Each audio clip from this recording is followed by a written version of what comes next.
What's going on YouTube? It's Ganimo and welcome back to our channel. Today, I'm going to be making the case as to why I love investing in the stock market and my friend here, Mo, loves investing in real estate for that extra cash. So let's dive right into it. Now, there are many ways to skin the cat when it comes to building long-term wealth. I personally want to be the next real estate tycoon. Gan over here, he wants to be the next stock market tycoon. And he often daydreams about how great Warren Buffett is. He's a great guy. He sure is. Now, there are a few things that we do agree about. That there is no such thing as a cash tycoon, unless you're Pablo Escobar, a drug dealer, or in these days, a pharmaceutical drug dealer. Now, also we do agree that the key to long-term wealth is actually having a diversified portfolio composed of both real estate and the stock market, because both of them have proven to have great track records when it comes to building long-term wealth. And we also do agree that you should never be sitting on the sideline, being too afraid to put your money to work, because scared money makes no money, honey. Damn straight. Now don't get me wrong, I love investing in real estate. I think it's a wonderful investment vehicle, especially since your return on rent is negative 100% every month. In real estate, you are your own quarterback and you are your own captain of your own ship. You can cut costs, change tenants, repairs, market accordingly, and you can cut out the middleman if you're a real estate agent like myself.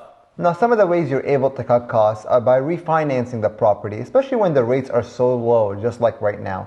You're always able to keep up with repairs so you can minimize any large damages. And you're always able to rehab the property so you're able to collect more rent, which will increase your bottom line and will also increase the cap rate on that property so you're able to resell it for a higher amount. Now, of course, with real estate, you're at the mercy of the economic cycle. If the real estate market goes up, great. And if the real estate market goes down, well, you're shit out of luck because you can't rent out your unit. But that's with any investment tool, right? But with real estate, you have more leeway in wealth optimizing decisions. But you're still better off than actually investing in a company whose CEO is going to be directing those decisions.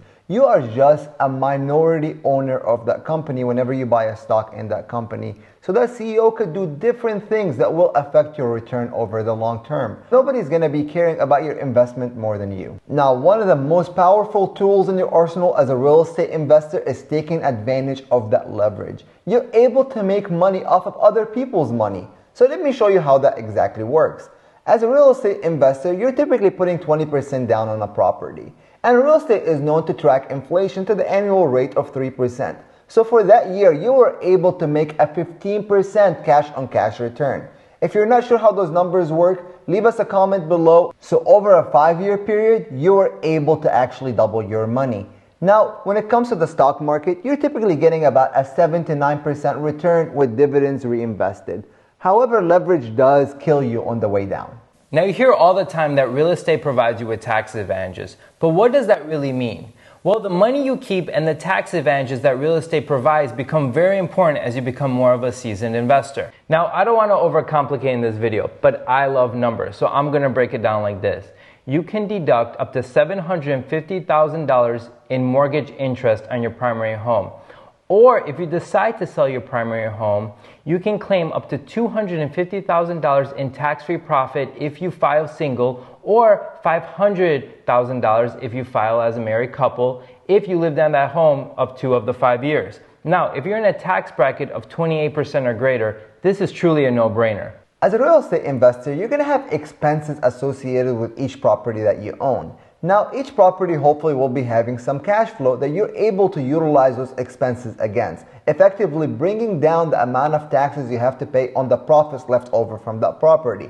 However, there are income limits when it comes to that. $166,000 is the maximum limit before you're phased out of that deduction. As such, my wife actually claimed a real estate tax professional status when we filed taxes, so we're able to bypass that limitation. So I don't know about you, but I still to this day get that little tingle whenever I have my windows down and I'm driving past those houses that I own and the wind is blowing through my little bald head. Now, the great thing about real estate is that you can see it, utilize it, and you can enjoy it. Now, life is about living. Having real estate allows you the ability to enjoy the actual properties you're investing in. You're able to see them, you're able to feel them, and you're able to enjoy the fruits of your labor. Now, when you're investing in the stock market, you definitely don't have anything that's going to be sheltering you in place, which is one of the pillars of survival. The only thing you get whenever you're buying that piece of stock is that you get to see that little ticker symbol on the screen. You don't even get the same piece of paper you used to get back in the 50s. Now, real estate is a numbers game. You can analyze it and quantify it. You could set realistic expectations by calculating the rental income and expenses in order to pick a good piece of property. If you could borrow at a 3 to 4% and rent it out at a 6+% yield, well, you found yourself a winner in real estate. It is truly exploitable if you have the finances to start investing in. There's not only the cash flow component when it comes to real estate investing, there is also the equity component that helps lead long-term wealth for the real estate investor. Now, real estate is based on numbers, as Gan said. However, the stock market is primarily based on emotions, as we all know. And also, the stock market is led by a group of CEOs that could massage those numbers, and that will affect your long-term returns. Now, let's jump into why I think stocks may be a better investment than real estate. Well, stocks provide a higher rate of return. Historically, they have provided a 7 to 9% return with dividends reinvested, as compared to real estate, which has provided about 2 to 4% over the past 60 years. You can also purchase stocks on a margin, but we definitely don't recommend it. It's not as safe as leveraging when it comes to real estate. Also, stocks are known to be more liquid. It's much easier to buy or sell a stock than to buy or sell a property. And that is a big advantage when it comes to investing in the stock market. You can't just say, hey, I need some money and I just want to pull some money out of my property in the form of equity. Yes, you can apply for a line of credit, but it typically takes about a month to get your money out. Now, stocks are associated with lower transaction costs. Many brokerages nowadays actually provide $0 fees when you buy or sell stocks, as opposed to real estate, which comes with ridiculous commissions, such as between 3 to 6%. Those commissions that actually should be outdated and they should be outlawed. However, that model is still set in place.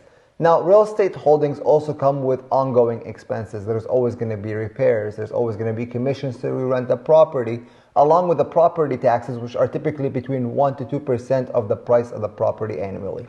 Real estate takes constant managing. It truly does not sleep. Your tenants can call you in all hours of the night. You can have problems with neighbors, the plumbing, the AC is out. Stocks, you put your money in there and you leave it alone. Sure, you may have to do a little bit of research on the front line, but at the end of the day, you could put your money in. Stock market's closed Saturday and Sunday, and you can enjoy your time with your loved ones. You could travel, start enjoying what you love to do.